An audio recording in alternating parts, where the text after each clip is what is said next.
नमस्कार. आज मी dhaba style chicken curry बनवते. आपण मिक्सरचा वापर नाही करणार आहोत. वाटण गाटण काहीच नाही त्याच्यात. अगदी नवीन स्वयंपाक करायला शिकणाऱ्या मुलींसाठी किंवा हॉस्टेलला राहणारे मुलं फक्त कुकर आणि गॅस राहिला म्हणजे आपण तयार पावडरी वापरून चिकन करी बनवू शकतो. कुकर गार झालाय, आपण उघडून बघू. वा, एकदम मस्त घमघमाट सुटलाय. त्याचा सुगंध बघूनच भूक लागते. त्यासाठी आधी पोळ्या भाकरी भात करून ठेवायचा. भाजी तयार झाली म्हणजे रेडी. मस्त शिजलाय, बघू शकता. अगदी लुसलुशीत शिजलंय. बोनपासून वेगळं झालंय. कलर पण छान आला.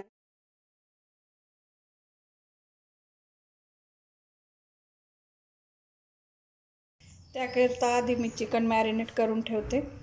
1 चमचा मीठ घेतलंय. हाफ KG चिकन आहे, 500 ग्रॅम. मोठे मोठे पीस करून घेतलंय. फक्त 1 चमचा घेतलाय मी मीठ. नंतर आपण ग्रेव्हीमध्ये टाकणार आहोत. 1 चमचा लाल तिखट, 1 चमचा आलं लसूण पेस्ट घेतली, अर्धा लिंबू,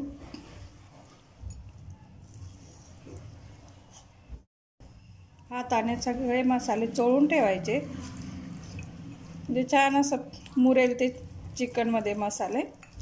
आपण चिकन सर्व करताना एक पीस तरी तोडला तर त्याच्यात एकदम व्हाईट पीस नाही दिसणार, थोडा मसाल्याचा दिसेल. त्यासाठी आपण एक मसाले मॅरिनेट करून ठेवतोय. अर्धा तास फ्रीजमध्ये ठेवून द्यायचं किंवा थंडी असेल तर बाहेरही ठेवू शकतात, पण मी फ्रीजमध्ये ठेवते.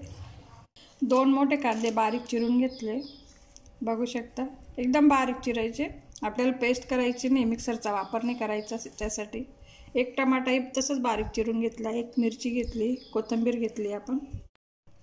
तसंच सुके मसाले घेणार आहोत. धना पावडर घेतली, थोडी रोस्ट करून घेतली, भाजून घेतली.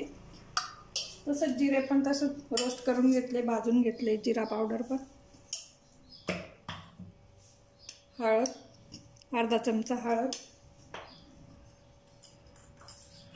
1 चमचा लाल तिखट. आधी आपण 1 चमचा घातलाय. 1 चमचा बेसन पीठ घेतले, भाजून घेतले. रोस्टेड बेसन पीठ किंवा डाळ्यांचं भाजलेल्या डाळ्या असतील त्याचंही पावडर चालेल. 1 चमचा घेते मी मोठं. किंवा बेसन पीठ नसेल तर बाजरीचं पीठ किंवा ज्वारीचं पीठ, तेही थोडंसं भाजून घ्यायचं म्हणजे मसाले आपलं ग्रेव्हीला थिकनेसपणा येण्यासाठी आणि थोडंसं ती तिखट जळजळ असते ती कमी होण्यासाठी. हे सगळं मिक्स करून घ्यायचं. अर्धा तास चिकन फ्रीजमध्ये ठेवलं होतं मॅरिनेशनसाठी.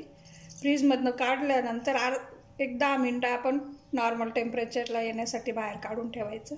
आपण रेसिपी करायच्या आधी 1 मोठा चमचा तेल घेतलंय मी. तुम्ही तूपही वापरू शकता. 3 वेलच्या घेतल्या, फोडून घेतल्या वेलची. 2 लवंगा घेतल्या आहेत. थोडं जिरं घालते मी. तशी जिरं पावडर वापरली आपण मसाल्यात.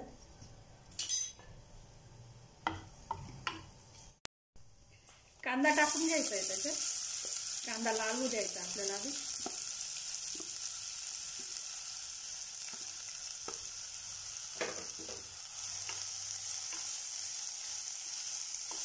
कांदा लवकर लाल होण्यासाठी मीठही वापरू शकतात तुम्ही, पण लक्षात ठेवायचं आपण मॅरिनेशनमध्ये मीठ घातलंय. वरून ग्रेव्ही ती टाकणार आहोत. कांदा चांगला फ्राय झाला आहे आपलं. तेल वेगळं सोडलं आहे कांद्याने. कलरही चेंज झाला आहे. आपण त्याला शिजून घेणार आहोत. थोडंसं 1-2 टीस्पून पाणी घालून थोडा नरम करून घ्यायचा आहे म्हणजे ग्रेव्हीमध्ये असा एकजीव होईल तो कांदा. त्यासाठी पाणी घातलं आहे मी. शिजून घ्यायचं नरम, पाणी आटेस तोपर्यंत. त्यात हिरवी मिरची टाकून घ्यायची. लाल मिरची टाकूच शकता तुम्ही, अख्खी लाल मिरची फोडणीसाठी.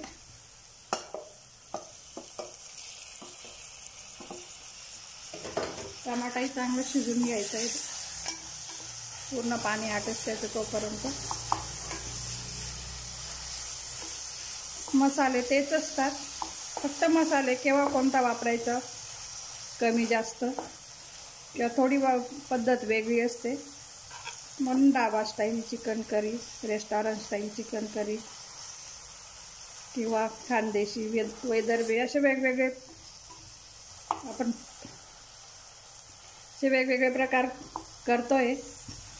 चवीत फरक पडतो, मसाले थोडे पुढे मागे वापरले किंवा काही भाजलेले असतात, काही कच्चेच टाकतो आपण, काही खोबरं वाटून टाकतो। आता टमाटे वापरून तर पाण्याचा आवाज येतो तोपर्यंत आपण मसाला परतत राहायचा आहे, म्हणजे पाण्याचा अंश आहे त्याच्यामध्ये, आवाजही येतोय आणि थोडे असे बबल पण दिसत आहेत। आपण मिक्सरचा अजिबात वापर करत नाही। बॅचलरसाठी किंवा नवीन स्वयंपाक करायला शिकणाऱ्या मुली, नवीन लग्न झालेल्या मुली, मिक्सरही नसतं तेवढा वेळ पण नसतो, फक्त कांदे टमाटे तर बारीक चिरू शकतो आपण। अर्धा तासाच्या आत छान असे ढाबा स्टाईल चिकन करी तयार होते। सुखे मसाले वापरतोय, कुठलेही मसाले वापरू शकतो, घरचा मसाला, संडे स्पेशल मसाला, मटन मसाला, तयार मसाले वापरून बनवू शकतो। फक्त कुकर पाहिजे, कुकरमध्ये कसं एक शिट्टी काढून झटपट तयार होते।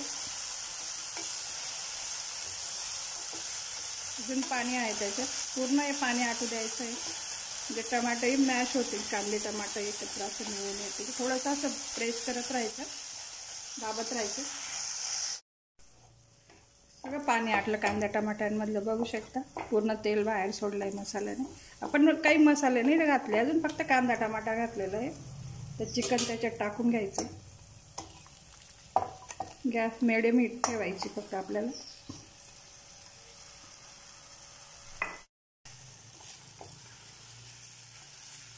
चिकनला असं व्हाईट कलर येतो तोपर्यंत परतत राहायचं आहे, नंतर मसाले पुढचे टाकणार आहे।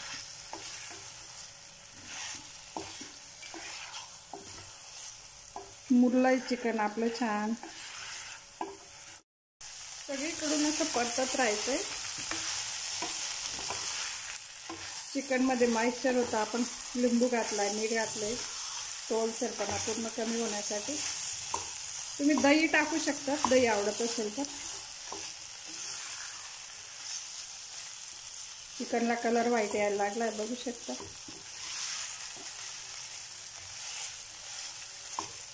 पूर्ण मसाला परतून घ्यायचा आहे, खाली लागलेला काढून घ्यायचा आहे। 7 मिनिटं मी मसाल्यामध्ये चिकनला छान असं परतून घेतलं। आताच बघू शकता कलरही बदलला आणि असं सुटं व्हायला लागलं थोडं बोनपासून। आधी चिकन छान मसाल्यात परतून घ्यायचं। आपलं मसाल्याची पावडरही एकत्र केल्या आहेत त्या टाकून घेऊ। तुम्हाला ग्रेव्ही जास्त पाहिजे असेल तर मी एक चमचा वापरला आहे, तुम्ही 2 चमचे वापरू शकता पावडर।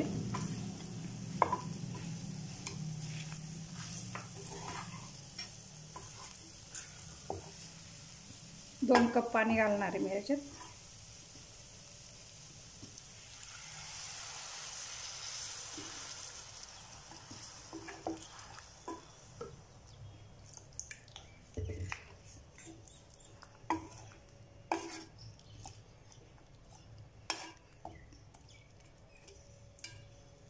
रेस्टॉरंटची चव येण्यासाठी आपण त्याच्यात कसुरी मेथी टाकणार आहोत। रेस्टॉरंटच्या किंवा ढाबा स्टाईल तुम्हाला चव पाहिजे असेल कुठल्याही भाजीला, कसुरी मेथी, विनेगरमध्ये आलं लसूणची पेस्ट केलेली, कसुरी मेथी, या 2 वस्तू टाकल्या म्हणजे रेसिपीला आली रेस्टॉरंटची चव। मीठ घालते मी, आपण 1 चमचा आधी मॅरिनेशनसाठी वापरलं होतं। बटर घालते मी वरून बटर टाकलेला एक वेगळीच टेस्ट येते आणि ग्लेस पण येते रश्याला। कोथिंबीर, एक झाकण लावून 1 शिट्टी होऊ देणार आहे मिडियम हीटवर। तुम्हाला ग्रेव्ही जास्त पाहिजे असेल तर अजून पाणी वापरू शकता याच्यात। गरम मसाला घेतोय आपण, आपला व्हिडिओ टाकला आहे गरम मसाल्याचा, शेवटी टाकायचा आहे गरम मसाला, बटर टाकायच्या आधी किंवा नंतरही। कुठल्याही पॅकेटमधलाही वापरू शकतात तुम्ही तयार मसाला, रेडीमेड किंवा काळा मसाला। झाकण लावून 1 शिट्टी होऊ द्यायची आणि शिट्टी झाल्यावर कुकरला आपोआप गार होऊ द्यायचं आहे, शिट्टी काढायची नाही। कुकर गार झाला आहे, आपण उघडून बघू। वाह, एकदम मस्त घमघमाट सुटला आहे। त्याचा सुगंध बघूनच भूक लागते। त्यासाठी आधी पोळ्या भाकरी भात करून ठेवायचा. भाजी तयार झाली म्हणजे रेडी. मस्त शिजलं आहे, बघू शकता. अगदी लुसलुशीत शिजलं आहे, बोनपासून वेगळं झालं आहे. कलर पण छान आला आहे. तुम्हाला ग्रेव्ही अजून पातळ पाहिजे असेल तर थोडा अर्धा कप पाणी टाकून, पण 3 लोकांसाठी सफिशियंट आहे. मस्त झाली ग्रेव्ही, सुगंधही आला छान.